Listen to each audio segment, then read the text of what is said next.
أشهد أن لا إله إلا الله وحده لا شريك له وأشهد أن محمدا عبده ورسوله أما بعد فأعوذ بالله من الشيطان الرجيم بسم الله الرحمن الرحيم الحمد لله رب العالمين الرحمن الرحيم مالك يوم الدين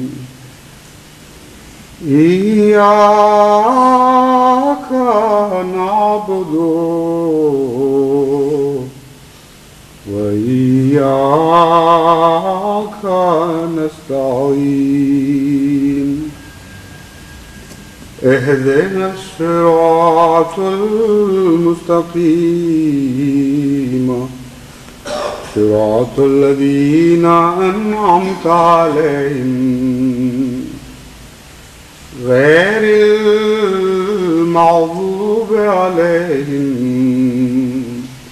ولا الضالين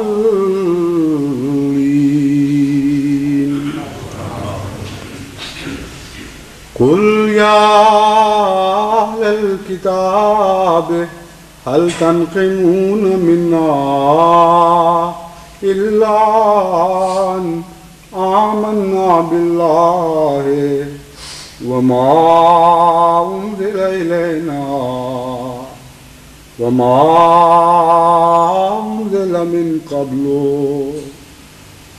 وأن أكثركم فاسقون.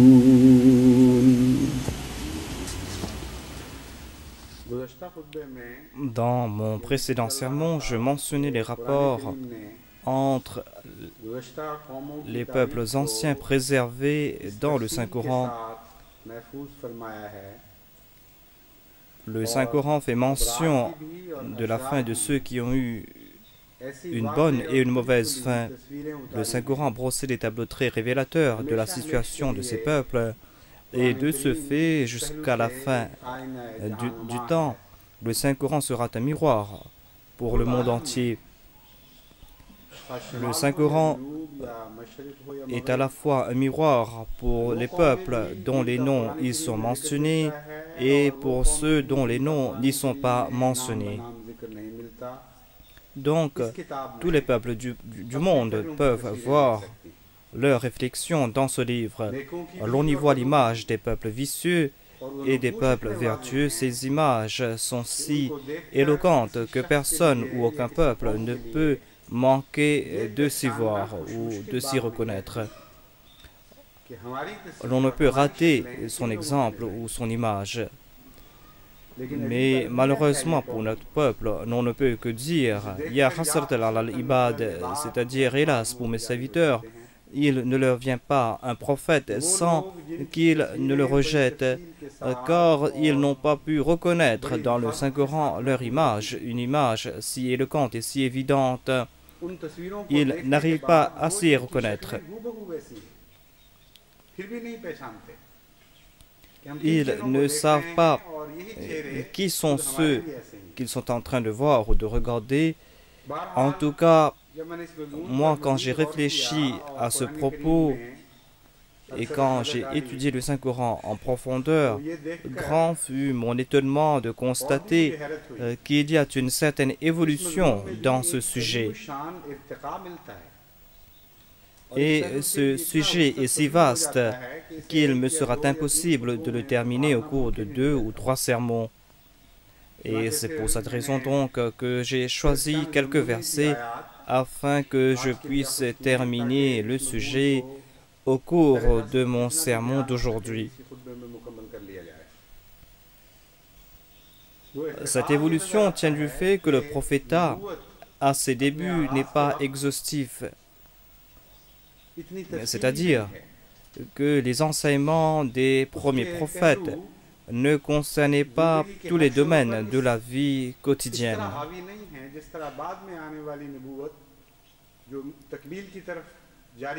Et le prophétat évolue avec le temps jusqu'à atteindre la perfection. Et tout comme la société a évolué, la charia aussi, la loi divine aussi a évolué, jusqu'à arriver à la perfection par le truchement de la charia du saint prophète Mohammed sallallahu alayhi wa sallam. De même, nous voyons la même évolution parmi les vicieux, parmi les méchants. L'histoire se répète, oui, mais pas comme nous le pensons, dit sa sainteté. Les méchants commettent des actes ignobles, mais ils ne s'arrêtent pas là où se sont arrêtés leurs prédécesseurs. Tout peuple méchant n'a fait qu'ajouter un, deux ou plus d'actes vils.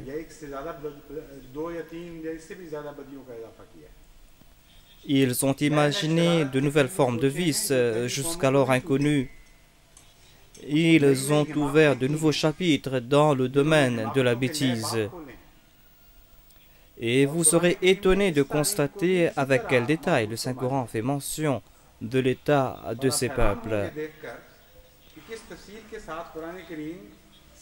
Le Saint-Coran ajoute que ces peuples n'ont pas seulement suivi les pas de leurs prédécesseurs, mais ils ont commis plus d'ignominie que ces derniers. Ils ont suivi les pas de leurs prédécesseurs et ils ont commis beaucoup plus d'ignominie que ces derniers. Et ils ont ouvert de nouveaux chapitres dans le domaine des insanités.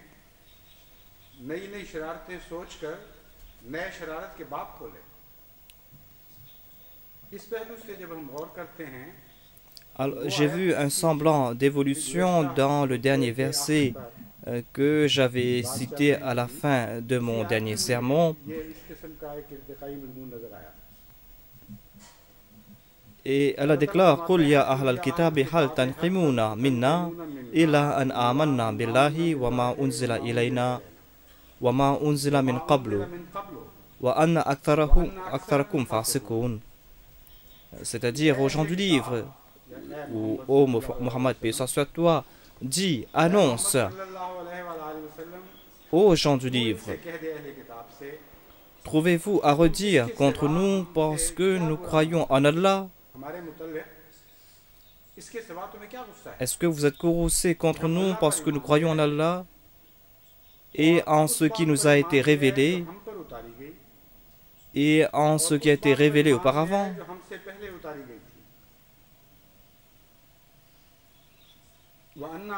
Et la plupart d'entre vous désobéissent à Dieu. Vous êtes en train de nous critiquer alors que la plupart d'entre vous désobéissent à Dieu.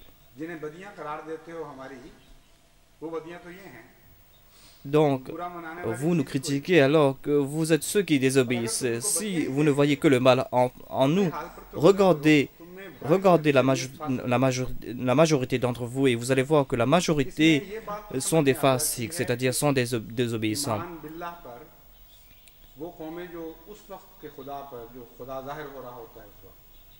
Ceux qui n'acceptent pas les peuples envers qui Allah se manifeste et ceux qui critiquent ceux qui ont cru en Allah disent de telles paroles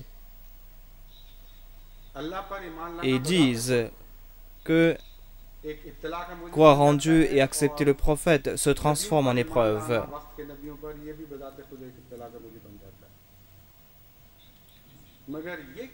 Mais pourquoi donc sont-ils furieux si nous acceptons les prophètes d'antan ou si nous acceptons les enseignements des prophètes d'antan? Cette croyance-là est le dénominateur commun. Nous témoignons comme eux en faveur des prophètes du passé. Avant la venue du Saint-Coran, l'on ne trouve pas mention de telles critiques.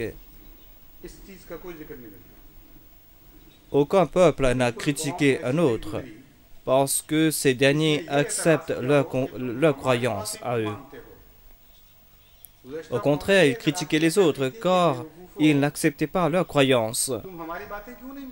Ils disaient, nos aïeux étaient plus savants, notre religion est parfaite, et vous, vous êtes en train de formuler de nouvelles croyances qui mènent à la destruction. Le Saint-Coran explique que tel fut le sujet de discorde d'Adam jusqu'au Saint-Prophète Mohammed sallallahu alayhi wa sallam.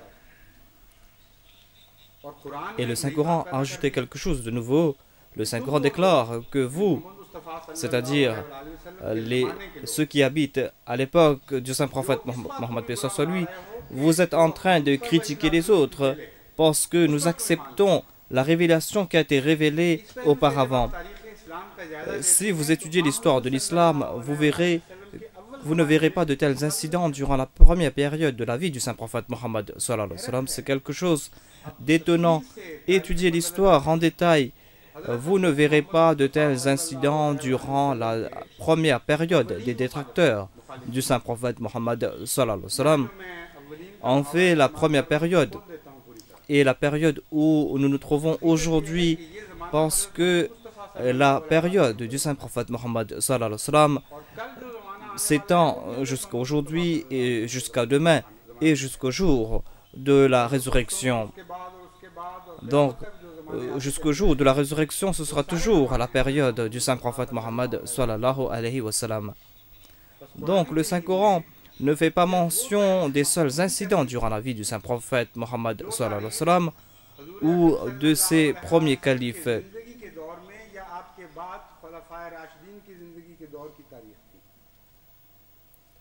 Le Saint-Coran est intemporel dans ce sens que toute période qui s'étale dès la révélation du Saint-Prophète Mohammed sallallahu alayhi wa sallam jusqu'au jour de la résurrection est considérée comme l'époque du Saint-Prophète, paix soit lui.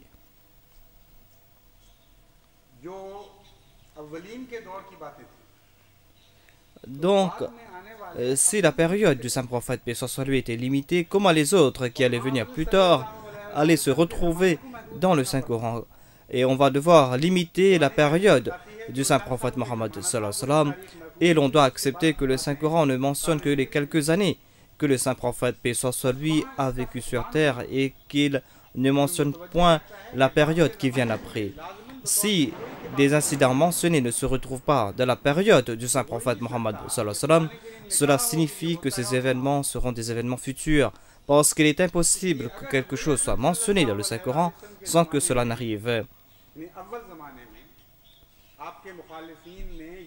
Si on voit que dans le passé, à l'époque du Saint-Prophète Mohammed sallallahu alayhi wa sallam,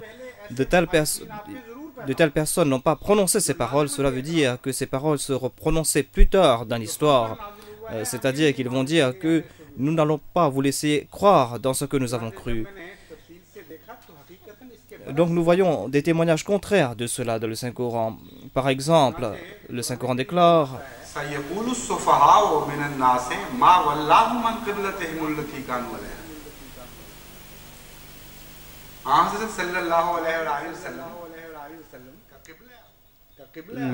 la Qibla du Saint-Prophète Mohammed sallallahu alayhi wa sallam était la Qibla des gens du livre, c'est-à-dire c'était Jérusalem. Tant que les deux acceptaient la même Qibla, c'était un dénominateur commun entre les musulmans et les gens du livre. Et les gens du livre n'étaient pas furieux à cause de cela.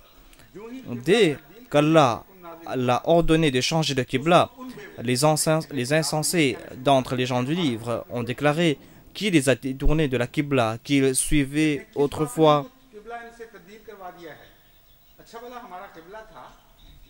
Ils ont abandonné notre Qibla et ont choisi une autre Qibla.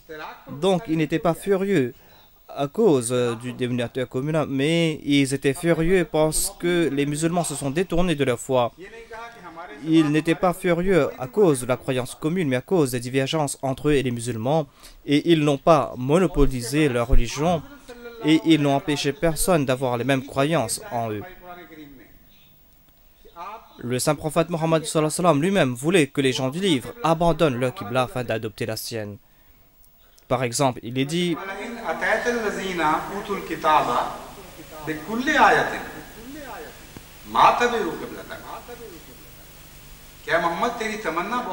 ô Mohammed, tu as de l'espoir, on voit tes espoirs, mais nous déclarons que même si tu apportais tous les signes à ceux à qui le livre a été donné, ils ne suivraient jamais ta Qibla, pas plus que tu ne suivrais la leur, et pas plus que les uns ne suivraient celle des autres. Si le saint prophète Mohammed sallallahu alayhi wa sallam n'avait pas ce désir que les gens puissent suivre ce Qibla, alors ce sera complètement insensé pour le Saint-Coran de déclarer que tu peux leur montrer le nombre de signes que tu veux, mais jamais ils ne changeront de Qibla. Ensuite, le Saint-Coran déclare que pas plus que les uns ne suivraient la Qibla des autres. Le Saint-Coran déclare que les gens ne suivent pas la Qibla des autres afin de tromper les gens. Ils ne changeront pas de Qibla afin d'adopter celle de leurs ennemis. Les peuples suivent leur Qibla à eux et ils ne sont pas prêts à changer de Qibla pour adopter la Qibla de leurs ennemis. Le Saint-Coran déclare وَمَا بَعْضُهُمْ بِتَابِعٍ قِبْلَةَ بَعْضٍ.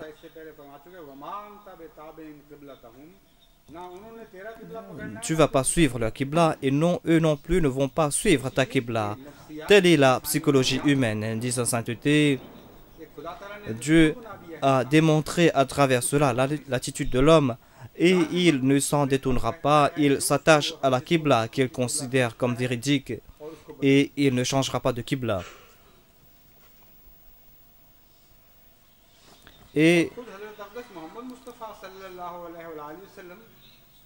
le saint prophète Mohammed sallallahu alayhi wa sallam avait la même attitude et on en trouve mention dans le Sahih Bukhari et dans les autres livres d'Ahadith. On trouve mention de la sunna du saint prophète Mohammed sallallahu alayhi wa sallam. Il est dit que tant qu'il ne recevait pas de directives claires à propos d'une situation donnée, il suivait les enseignements de la Torah à ce propos. En Ibn Abbas déclare que le saint prophète Mohammed sallallahu alayhi wa sallam suivait les principes des gens du livre tant qu'il n'avait pas reçu d'ordre précis à propos d'une situation donnée. Le saint prophète Mohammed paix soit sur lui donc suivait les principes des gens du livre tant qu'il n'avait pas reçu de commandement à propos d'un enseignement quelconque.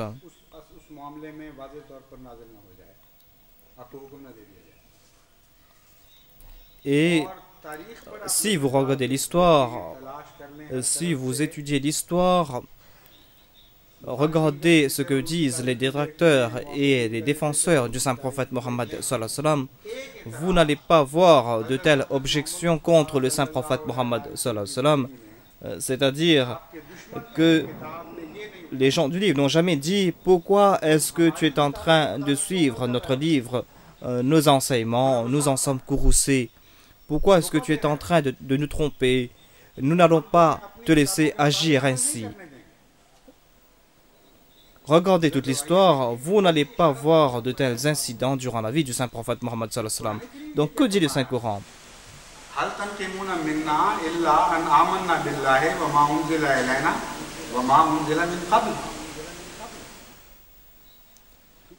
Vous êtes des insensés. Vous êtes des insensés parce que vous objectez contre les nouvelles révélations. Tout le temps, il y a eu des disputes à propos des croyances, mais vous avez ouvert un autre chapitre. Pourquoi est-ce que vous êtes en train d'objecter parce que nous suivons vos révélations, parce que nous sommes en train d'accepter vos enseignements à vous?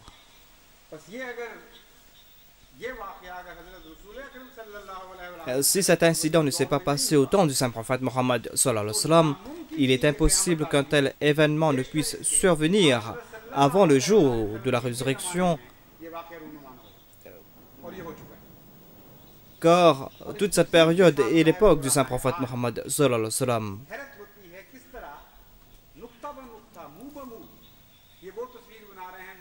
Et on est étonné de voir comment nos détracteurs sont en train d'agir à la lettre selon la description donnée par le Saint-Coran. Ils disent que les Ahmadis lisent la kalima alors que la kalima nous a été révélée à nous.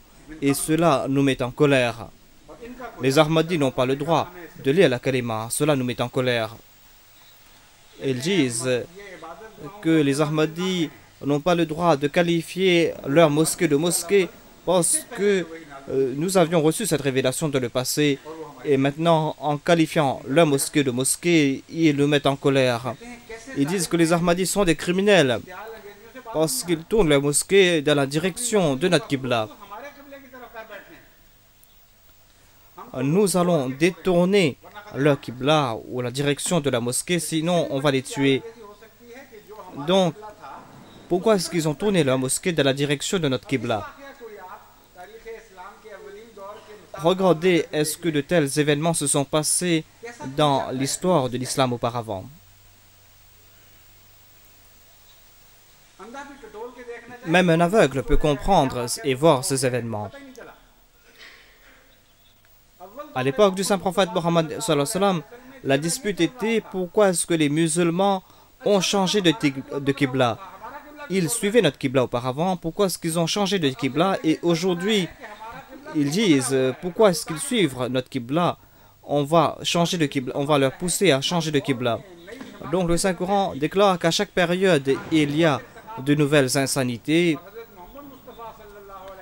et tout comme la charia est parfaite, le mal aussi est arrivé dans sa forme la plus complète à l'époque du Saint-Prophète Mohammed sallallahu alayhi wa sallam. Et maintenant, on est en train de commettre de nouveaux crimes qui n'ont pu être imaginés par nos devanciers. Et moi, je déclare que on vit toujours à l'époque du Saint-Prophète Mohammed sallallahu alayhi wa sallam. Nous sommes les chanceux aujourd'hui parce que nous sommes en train de vivre à l'époque du Saint-Prophète Mohammed sallallahu alayhi wa sallam. Et ces événements sont en train de survenir en notre faveur. Ce sont des événements qui sont mentionnés comme des prophéties dans le Saint-Coran. Si tel n'est pas le cas, alors démontrez dans l'histoire quand est-ce que les premiers opposants du Saint-Prophète Mohammed sallallahu alayhi wa sallam ont soulevé de telles objections contre le Saint-Prophète Mohammed sallallahu alayhi wa sallam. C'est-à-dire quand est-ce qu'ils ont déclaré que tu n'as pas le droit de suivre les principes des gens du livre. La bêtise est arrivée à son comble, dit sa sainteté, car maintenant ils font des procès pourquoi est-ce que les Ahmadis ont des noms musulmans. Et afin de compléter ce que nous dit l'histoire et afin de prouver les faits mentionnés par Dieu, ils ont noté ces faits qui sont passés durant les sessions de l'Assemblée. Par exemple, quelques jours de cela, dans l'Assemblée du Pendjab, ils ont passé cette résolution qu'il faut changer le nom de Rabwa parce que le terme Rabwa se trouve dans le Saint-Coran. Et nous ne pouvons pas supporter que de tels impurs utilisent ce terme coranique. C'est-à-dire, nous ne laisserons pas toucher un seul point du Saint-Coran.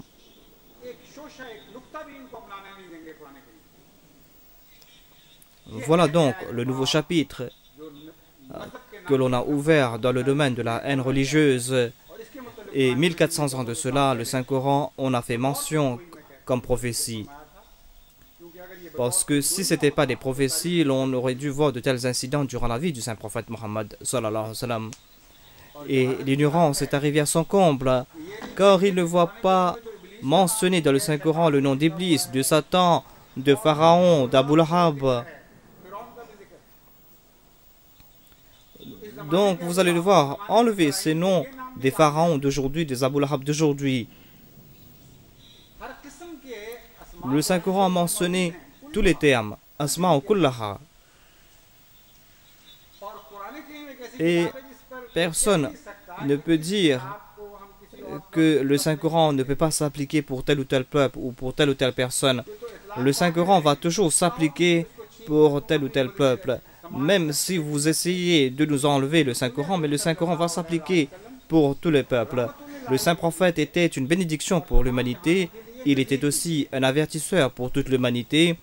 Il était aussi un porteur de bonnes nouvelles pour toute l'humanité. C'est pour cette raison que le Saint-Coran mentionne l'état de tous les peuples. Et votre mention a été faite et vous avez été mentionné en détail. Ensuite, le Saint-Coran prend le nom du Saint-Prophète Mohammed sallallahu alayhi wa sallam avec grâce et respect. Dieu mentionne le nom du Saint-Prophète Mohammed sallallahu alayhi wa sallam par amour dans le Saint-Coran. Alors qu'aujourd'hui, tout le monde, n'importe qui, tout criminel, tout infâme peut porter le nom de Mohammed.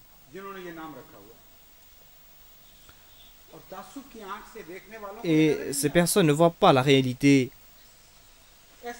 Il y a des personnes civiles si basses qu'ils doivent avoir honte de s'associer avec le Saint-Prophète Mohammed sallallahu alayhi wa sallam, car ils sont en train de déshonorer le nom du Saint-Prophète Mohammed sallallahu alayhi wa sallam. Ils qualifient ces personnes de Mohammed, ces personnes montent au nom du Saint-Coran, ces personnes volent au nom du Saint-Prophète Mohammed sallallahu alayhi wa sallam, mais ils n'en sont point perturbés. Cela est mentionné dans ce verset que je suis en train de citer. Allah déclare que vous êtes en train d'objecter contre certaines choses. La plupart d'entre vous sont des désobéissants. La plupart d'entre vous sont des criminels. Et vous n'êtes pas capable d'agir selon les enseignements qui ont été révélés parce que vos actes sont infâmes. Vos actes sont contraires aux enseignements mentionnés dans le Saint-Coran. Donc, ceux qui peuvent agir selon les enseignements passés et futurs, vous n'avez pas le droit de le critiquer. Le Saint-Coran mentionne aussi un autre incident.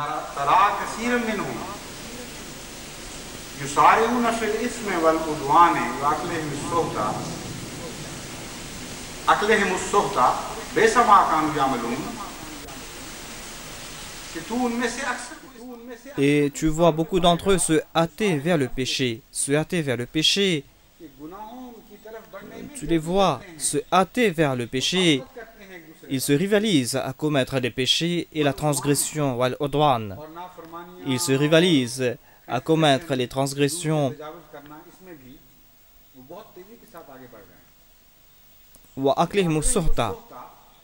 Et vers la consommation des choses défendues. Ils commettent toutes sortes de crimes et ils ne sont point perturbés. Ils sont prêts à voler les pauvres, à vendre de la drogue, à corrompre les officiers, à faire des ventes de drogue, à kidnapper pour des rançons.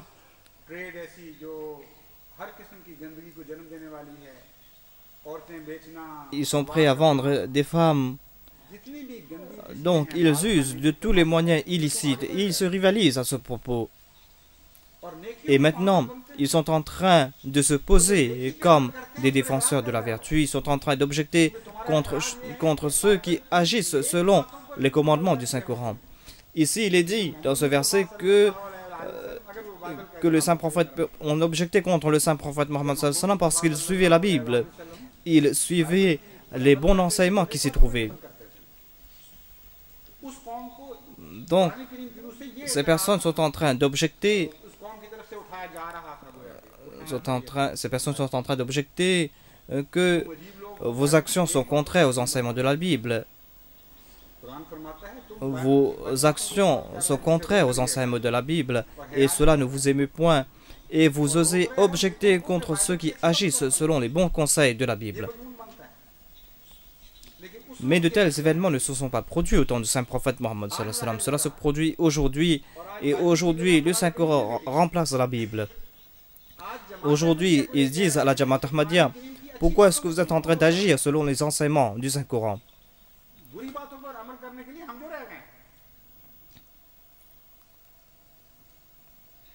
C'est comme si on dit, face je gagne, pile tu perds.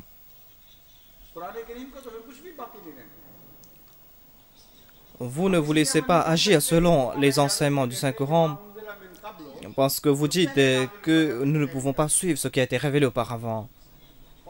Et vous ne pouvez pas agir selon ces enseignements parce que le Saint-Coran a déjà décrété que la plupart d'entre vous sont des désobéissants et quotidiennement, chaque journal est en train de brosser un tableau noir de votre société. Et la situation ne fait que s'empirer de jour en jour.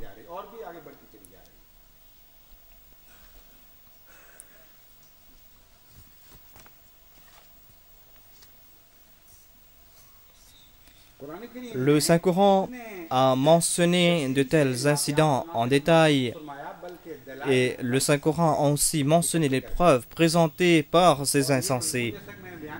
Donc, comme j'ai dit, c'est un sujet très vaste et je n'ai pas encore commenté sur ces versets, mais en tout cas, puisque on n'a pas assez de temps, je vais devoir couper court ces arguments, mais quand vous allez réfléchir à ce propos, vous serez étonné de voir que le Saint-Coran a mentionné les arguments fallacieux des détracteurs contre les prophètes de Dieu. Et le Saint-Coran a aussi mentionné les preuves présentées par les prophètes de Dieu contre leurs opposants.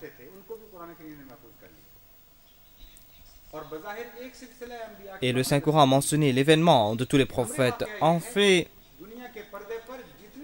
cela s'est passé dans toutes les religions du monde. Et tous ces événements ne peuvent pas sortir des événements mentionnés dans le Saint-Coran parce que le Saint-Coran fait mention des pieux, même si leurs noms ne sont pas mentionnés. Le Saint-Coran mentionne aussi les perfides parmi ces peuples, même si leurs noms ne sont pas mentionnés. Le Saint-Coran déclare aussi que lorsque les ulémas au début présentent des preuves, ils présentent des preuves fallacieuses. Ensuite, le Saint-Coran ajoute qu'en fin de compte, ils mordront la poussière, car ils sont à court de preuves. Et qu'est-ce qu'ils font contre les prophètes afin de les nuire? En fin de compte, ces personnes ne font que mordre la poussière. Et quand ils sont à court de preuves, donc, le Saint-Coran déclare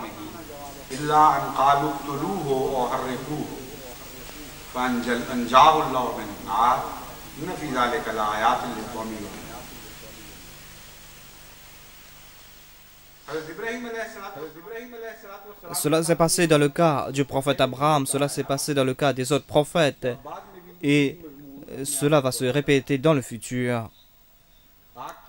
À la place du feu, ils vont présenter d'autres tourments. Les insultes ont changé, mais le sujet en principe est resté le même. Quand les opposants du prophète et des croyants sont à court d'arguments, ils disent la même chose, c'est-à-dire qu'il n'y a pas d'autre choix que de les tuer ou de les brûler vifs.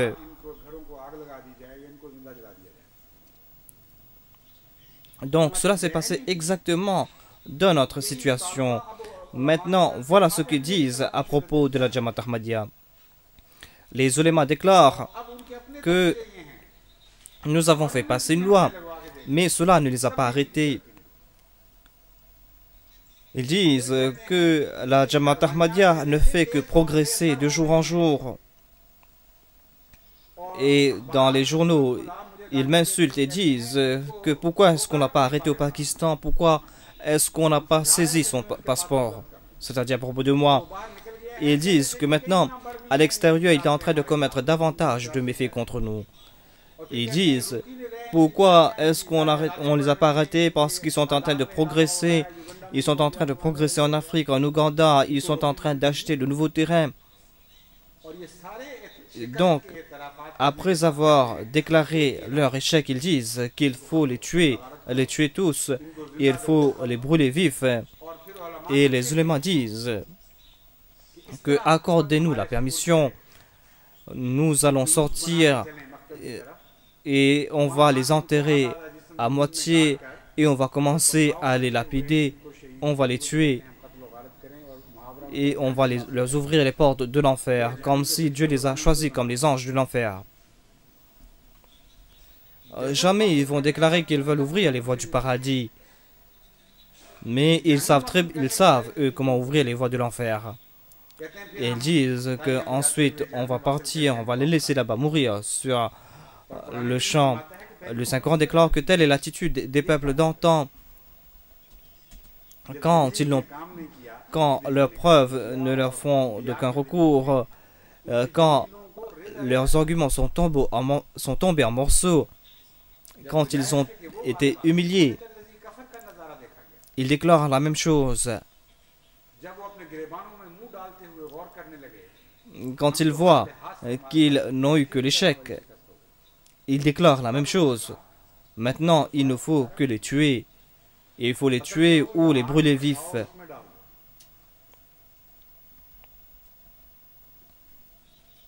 Mais Allah déclare Fanjahullahu minan nar. Toute personne qui accepte le feu pour la cause de Dieu, certainement Dieu va le protéger de ce feu, et c'est l'amour de Dieu qui entre en action. Et Allah ne laisse pas mourir ces personnes dans ces feux allumés par leurs opposants. Assurément, il y a en cela des signes pour un peuple qui croit. Donc ici, dit sa sainteté, c'est une preuve de l'éloquence du Saint-Coran. On a mentionné un seul événement, une seule personne apparemment. On a utilisé le singulier ici, mais à la fin, Allah déclare Inna fi dhalika la ayati liqawmi yu'minun. Il y avait un seul événement, il y avait un seul serviteur dans le feu. Donc pourquoi dire qu'il y a en cela des signes, des centaines de signes de ceux qui croient? Pourquoi faire mention de ayat? Pourquoi dire qu'il y a des signes, plusieurs signes, des centaines de signes pour les croyants? Ici, c'est une bonne nouvelle pour nous, parce que cela veut dire que cet événement ne va pas se passer une seule fois, mais cela se va passer à plusieurs reprises. Les croyants voient de tels signes plusieurs fois durant leur vie. Cela se répète et se répétera toujours. Et à propos du Messie premier, Allah lui a déclaré que le feu est notre serviteur. Au contraire, le feu est le serviteur de nos serviteurs. Et les Ahmadis ont vu de leurs propres yeux les incidents où le feu allumé par les autres s'est refroidi pour eux. Donc, ici il est dit que les gens croient que le Saint-Coran est un livre d'histoire, mais nous, ce que nous voyons que le Saint-Coran est vivant et qu'à chaque époque, on voit les incidents que le Saint-Coran a mentionnés est apparu devant nos yeux. Donc, c'est une histoire vivante qui se répète devant nos yeux. Donc, les événements que j'ai mentionnés dans mon sermon précédent, cela nous fait comprendre la même chose. On comprend donc l'éloquence du Saint-Coran et l'on comprend aussi les miracles du Saint-Coran. Voilà ce qu'on appelle le Furqan.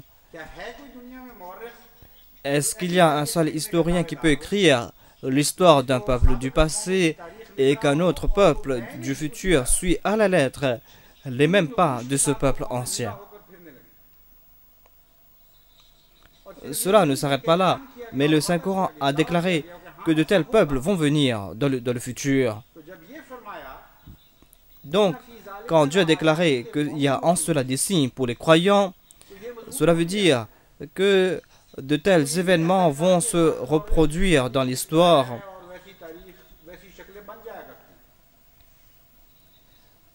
On ne peut pas dire que l'histoire se répète et le Saint-Coran déclare que l'histoire se répète. Mais ici, le Saint-Coran est en train de déclarer que ceux qui suivent le Saint-Prophète Mohammed vont voir de tels signes quotidiennement durant leur vie. Pour vous, Abraham est une histoire du passé, mais aujourd'hui, on voit des Abraham partout, à la Mecque et à Médine. Il n'y a pas un seul type de feu, mais il y a des centaines de types de feux qu'ils voient, des feux qu'on allume contre eux, mais des feux qui se refroidissent devant leurs yeux. Donc, de tels événements se répètent dans le cadre de l'Ahmadiyyat aujourd'hui. comment est-ce qu'ils pourront enlever la foi de notre cœur, demande sa sainteté. Après chaque effort, notre foi ne fait que s'amplifier. À chaque fois qu'ils veulent refroidir notre foi, notre foi ne fait que s'amplifier.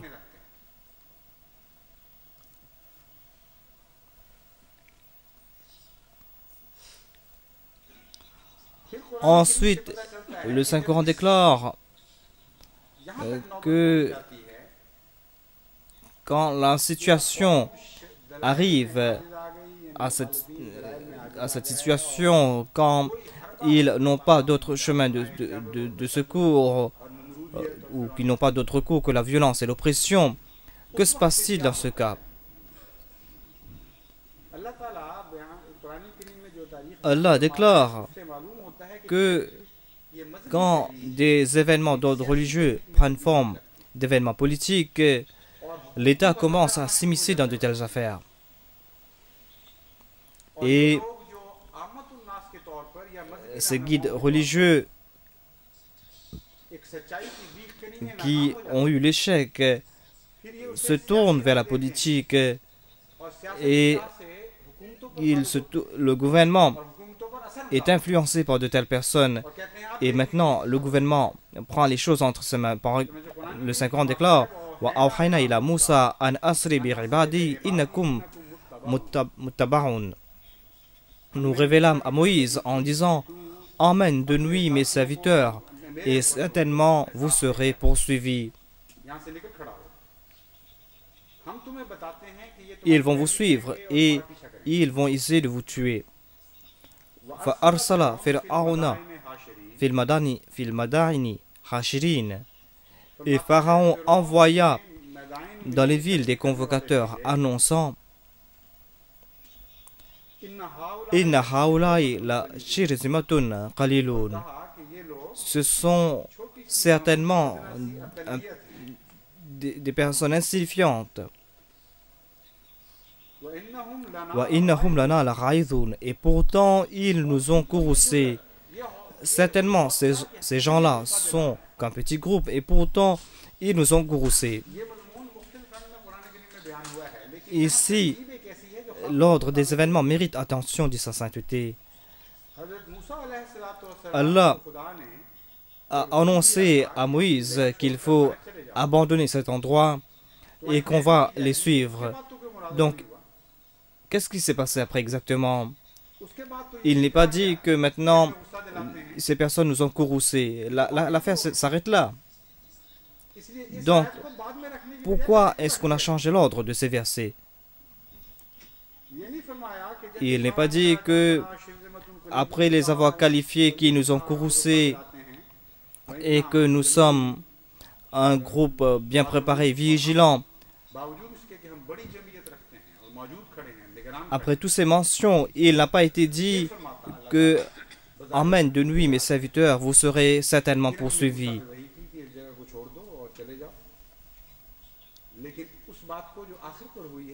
Donc, on a changé l'ordre des événements. Ce qui devait venir avant a été mentionné après, et ce qui devait venir après a été mentionné avant.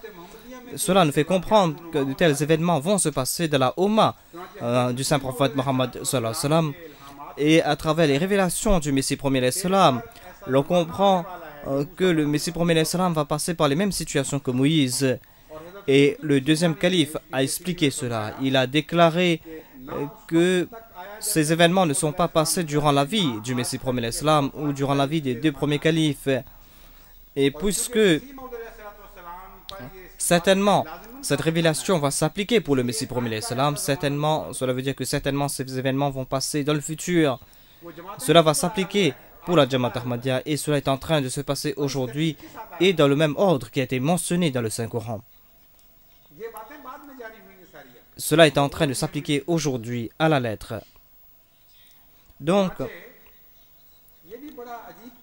ce sont des paroles porteuses d'orgueil et d'arrogance et l'on voit que des différences religieuses se transforment en opposition politique et l'on parle de groupes, de majorité, de minorité et ils vont dire que nous sommes la majorité. Voilà notre preuve à nous, voilà notre argument à nous. Et quand les autres vont demander pourquoi est-ce que vous opprimez cette minorité, ils vont déclarer Inna haoulaï la shirmatun qalilun. C'est un groupe insignifiant et méprisant, mais ils sont en train de nous courroucer.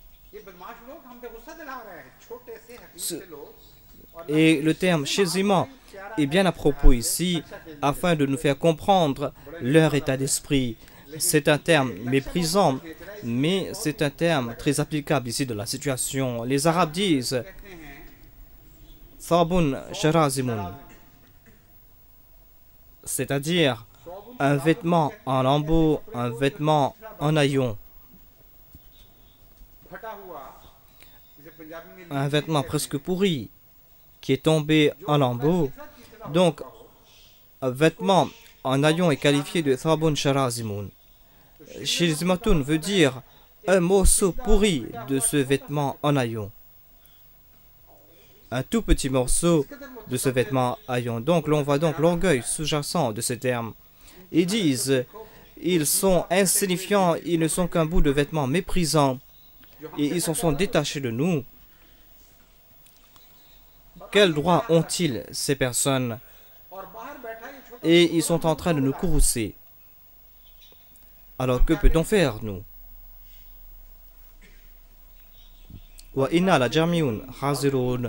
Et nous, nous sommes un grand groupe bien préparé et vigilant.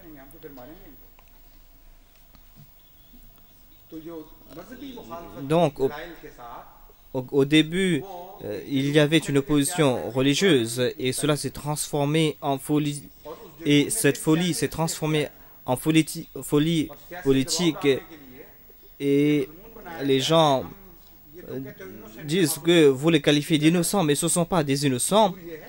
Ils sont une minorité méprisante et qui sont en train de créer des problèmes pour nous. C'est pour cette raison qu'on doit les réprimer. Ensuite, le Saint-Coran déclare que quand telle est la situation, les gouvernements de l'époque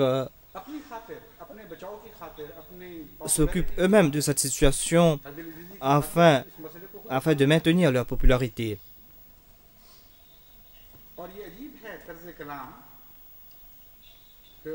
C'est pas Pharaon qui a prononcé ces paroles. Le Saint-Coran est silencieux à propos de ceux qui ont prononcé ces paroles. Le Saint-Coran dit de rassembler toutes ces personnes afin qu'on puisse voir qui aura le succès.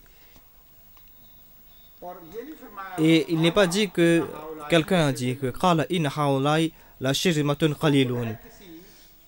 donc le Saint-Coran est resté silencieux à propos des personnes qui ont prononcé ces paroles. Cela veut dire que ce sont les ulémas qui prononçaient ces paroles et qui ont commencé cette propagande qu'on va se réunir afin de s'opposer à cette minorité abjecte. Donc eux-mêmes, ils ont présenté cette preuve. Et quand le gouvernement s'est immiscé et quand tous ont mordu la poussière et quand ils n'ont pas eu le dessus et quand Moïse leur a cloué le bec avec ses arguments, Pharaon a adopté la même voie.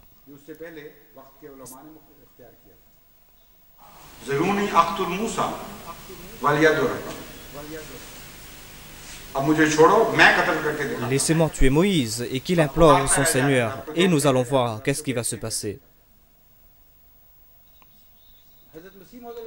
Le Messie premier salam avait reçu cette même révélation et quand un prophète reçoit une révélation mais que cette révélation ne s'applique pas à lui, cette révélation s'applique à ses serviteurs, à ceux qui vont le suivre. Mais cela ne signifie pas que les serviteurs et les prophètes ont le même statut. Cela s'est passé aussi dans le cas du saint prophète Mohammed sallallahu alayhi wa sallam. La même chose s'est passée dans son cas, mais cela ne veut nullement dire que la personne qui va accomplir ces prophéties aura le même statut que le saint prophète Mohammed sallallahu alayhi wa sallam. Donc, les gens aiment discuter à propos des statuts et les gens en tirent un malin plaisir. C'est-à-dire, ils essayent d'amplifier le statut des gens. C'est Allah qui choisit ces personnes et personne ne peut augmenter ou diminuer le statut de quelqu'un. Donc je ne vais pas m'écarter du sujet, mais vous devez comprendre la situation. Le Messie premier l'Islam avait reçu cette révélation, mais cette révélation allait devoir s'appliquer pour un de ses serviteurs. Et ce qui est étonnant de voir, c'est qu'à part dans mon cas, c'est-à-dire à part dans le cas du 4e calife, jamais il n'a été dit dans le passé qu'il faut attraper ce calife, il faut attraper cette personne et le tuer. Et jamais on a placé de fausses allégations sur d'autres personnes. Tout comme on a mis de fausses allégations sur la personne de Moïse. Et apparemment, l'on voit que c'est les ulémas qui font de telles demandes. Mais le Saint-Coran déclare que cela ne vient pas des ulémas, c'est un complot du gouvernement. Sinon, le Saint-Coran n'aurait pas déclaré en disant que c'est Moïse, c'est le pharaon qui a dit que je vais tuer Moïse.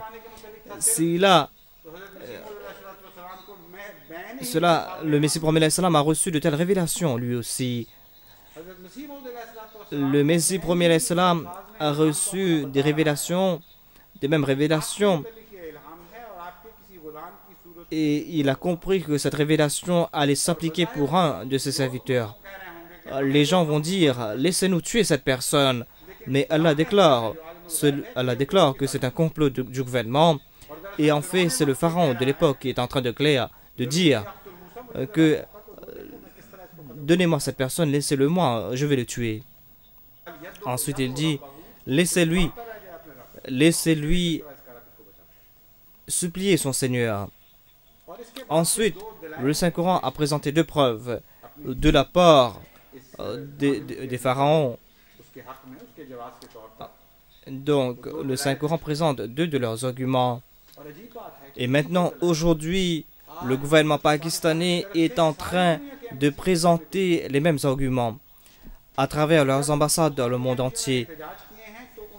Quand on objecte contre les actes du gouvernement pakistanais, ils répètent les mêmes arguments. Quelles sont ces preuves? Inni akhafu an yubaddila dinakum. J'ai peur, attention, qu'il change votre foi. Le pharaon déclare que j'ai peur, attention, qu'il change votre foi. Je le fais par amour, afin de vous sauver. Donc le peuple tout entier s'est opposé à Moïse. Et l'on comprend que les ulémas voulaient tuer Moïse. Mais Pharaon n'a pas fait mention du peuple. Il a dit que moi, je vais m'opposer à lui, c'est moi qui va le tuer, afin de vous sauver. Et la preuve est que j'ai peur, attention qu'il change votre foi. Je le fais par amour, afin de vous sauver. Si je le laisse, alors il va changer votre foi. Il va changer votre religion. À travers ses prédications, il aura le dessus et il va générer le désordre et nous, on ne va pas supporter cela. Ou qu'ils vont causer le désordre dans le pays.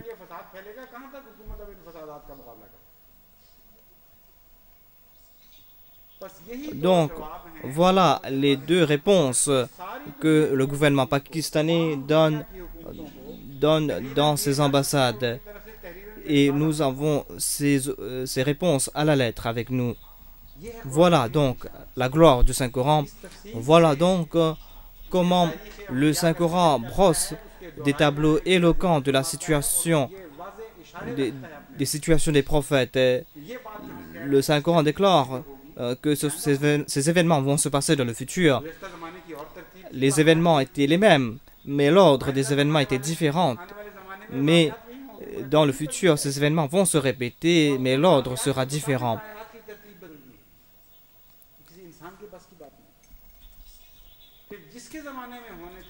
Donc, la personne pour qui cela allait s'accomplir, cette personne a reçu des révélations à ce propos. Le Messie premier l'Islam a reçu des révélations à ce propos. Dieu lui a fait comprendre que tu vas passer par la même situation de Moïse.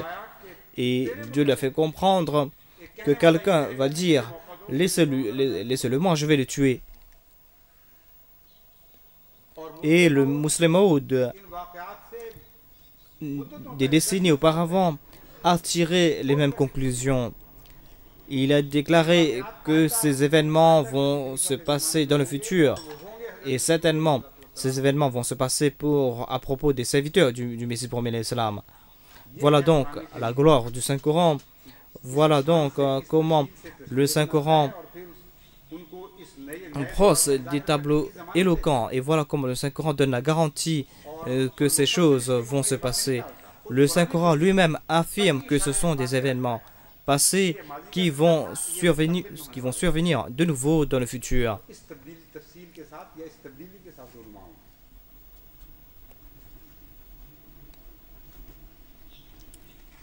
Ensuite, enfin, le Saint-Coran déclare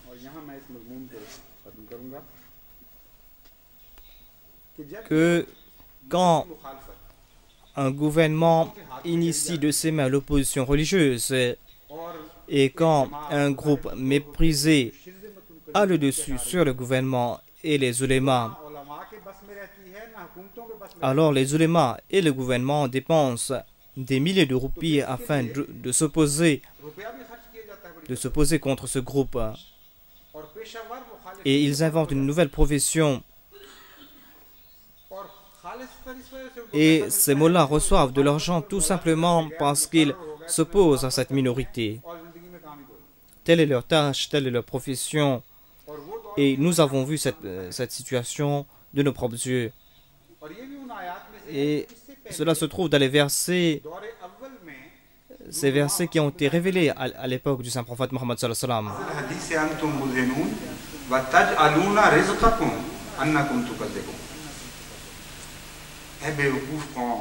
Aux insensés, ou vous, est-ce que vous rejetez ce discours divin? Est-ce cela votre profession que de rejeter le discours divin? Regardez l'histoire de l'islam et vous allez voir que durant la période du Saint-Prophète Mohammed sallallahu alayhi wa sallam, il n'y avait pas de tels événements. Les Arabes avaient d'autres moyens de subsistance et il n'y avait pas de mollah professionnel afin de s'opposer au Saint-Prophète Mohammed sallallahu alayhi wa sallam. Il n'y avait pas de mollah qui recevait de l'argent afin de s'opposer au Saint-Prophète Mohammed sallallahu alayhi wa sallam. Regardez toute l'histoire, vous n'allez pas voir de tels événements.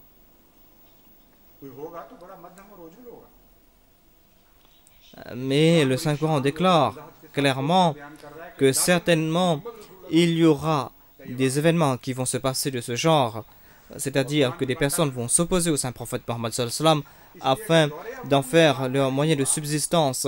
Si cela ne s'est pas passé à l'époque du Saint-Prophète Mohammed, paix soit lui, certainement cela doit se passer après le Saint-Prophète Mohammed sallallahu alayhi wa sallam. Et jusqu'au Messie premier l'Islam, jusqu'à aujourd'hui, il y a des ulémas qui sont en train de foisonner sur l'opposition. Et de tels mollahs ont vécu de le passé et il y a de tels mollahs aujourd'hui dont les moyens de subsistance est de s'opposer à la Jamaat Ahmadiyya. S'ils arrêtent d'insulter l'Ahmadiyya, ils n'ont plus de moyens de subsistance. Et si vous leur demandez, si vous demandez à certains mollahs pourquoi est-ce que vous n'acceptez pas l'Ahmadiyya, ils disent que nous ne pouvons rien faire. Nous sommes contraints de vous opposer car c'est notre seul moyen de subsistance. C'est notre moyen de subsistance. Mais le Saint-Coran déclare que c'est un moyen de subsistance très méprisable. Il y a des laboureurs qui doivent travailler, c'est un travail méprisable, mais tout au moins, ils travaillent. Et c'est leur moyen de subsistance.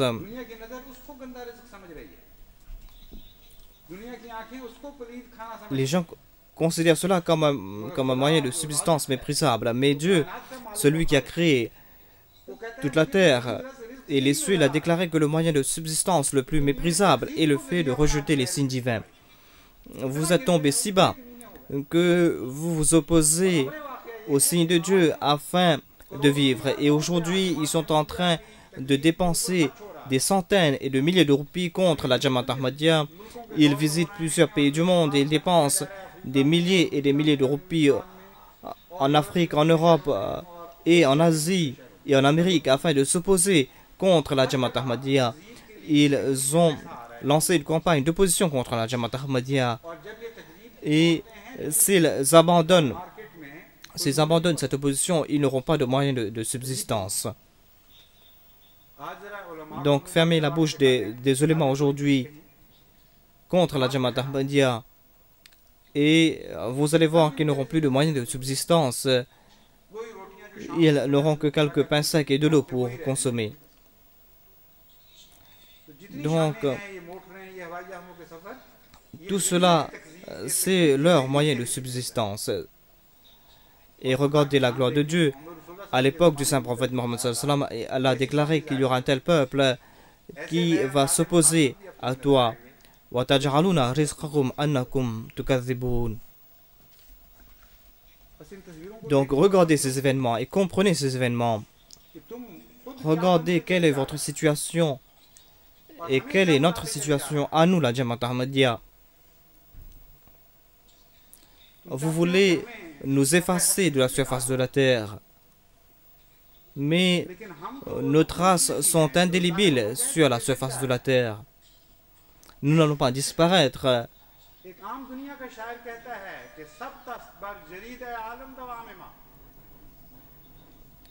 Nous avons de telles qualités que nos traces sont indélébiles sur la surface de la terre. Ce peuple dont les traces sont indélébiles dans le Saint-Coran, qui peut l'effacer de la surface de la terre?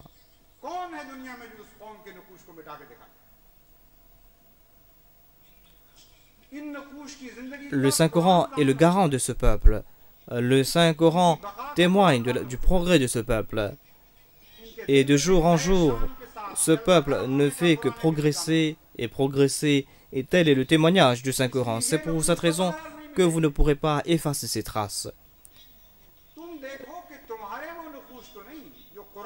Et d'après le Saint-Coran, vos traces à vous vont disparaître. Et vos ruines serviront de signe de la colère divine. Si seulement vous pouviez voir la situation, mais malheureusement, je dois dire que d'après la situation, je ne crois pas que ces personnes vont comprendre et vont voir, car le saint prophète a déclaré qu'un musulman, qu'un croyant est un miroir pour un autre croyant. Mais le saint prophète n'a pas déclaré qu'un croyant est un miroir pour le monde entier. Dans le visage d'un croyant, dans la langue d'un croyant, vous voyez, vous, si vous êtes croyant, c'est un croyant qui va se voir dans un autre croyant. Seulement ceux qui ont la foi qui vont se trouver dans les croyants. Mais vous, vous êtes des malheureux. Parce que s'ils ne peuvent pas se reconnaître en nous, parce que nous ne sommes pas des menteurs, vous êtes des malheureux que vous ne pouvez pas vous reconnaître entre vous. Vous n'êtes pas éclairés par Dieu, mais telle n'est pas la situation du peuple entier. Telle est la situation de ces ulémas. Mais le Saint-Coran nous informe qu'apparemment vous allez voir le ténèbre au-dessus de ce peuple. Et vous allez croire que le peuple entier est dans les ténèbres. Mais souvenez-vous que ce Dieu qui est le Dieu des ténèbres est aussi le Dieu de la lumière. Ce Dieu va faire sortir la lumière de leur cœur. C'est pour cette raison que vous ne devez jamais désespérer de la grâce divine. Vous allez devoir toujours prier. Si vous ne pouvez pas changer le décret de ces ulémas, parce que voilà ce que déclare le Saint-Coran, que vous ne pourrez pas changer leur situation, alors leur fin sera ignoble. Mais vous ne devez pas décréter la même chose pour le peuple entier, parce que vous aurez des personnes pures de ce peuple. Il y a des personnes qui vont maudire leurs prédécesseurs, et des ténèbres, ils vont sortir vers la lumière. Et ceux qui ont été maudits par leurs aînés, ils vont prier pour leurs aînés et pour leurs prédécesseurs.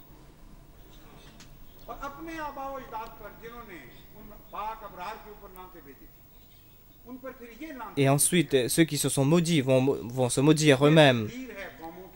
Voilà le décret de Dieu, qu'Allah fasse qu'il en soit ainsi, et qu'Allah fasse que ceux qui méritent les malédictions de Dieu soient peu en nombre, et que la grâce divine recouvre la plupart d'entre eux, et que nous puissions voir ces jours de réjouissance et de victoire, ces jours de louange de Dieu, ces jours où nous allons remercier Dieu. Ces jours, ce ne sera pas un jour où nous allons nous louer nous, mais que nous allons louer Dieu et son serviteur, le saint prophète Mohammed sallallahu alayhi wa sallam.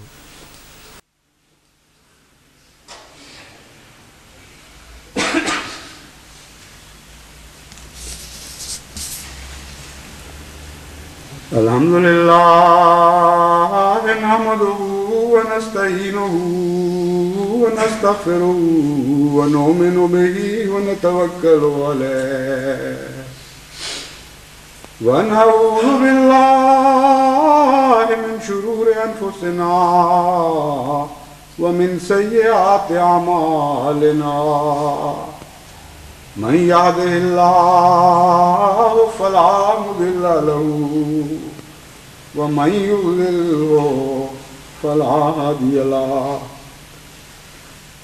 ونشهد أن لا إله إلا الله وحده لا شريك له ونشهد أن محمدا عبده ورسوله عباد الله رحمكم الله إن الله يأمر بالعدل والإحسان وإيتاء ذي القربى وينهى عن الفحشاء والمنكر والبغي يعظكم لعلكم تذكرون اذكروا الله يذكركم وادعوه يستجب لكم ولذكر الله أكبر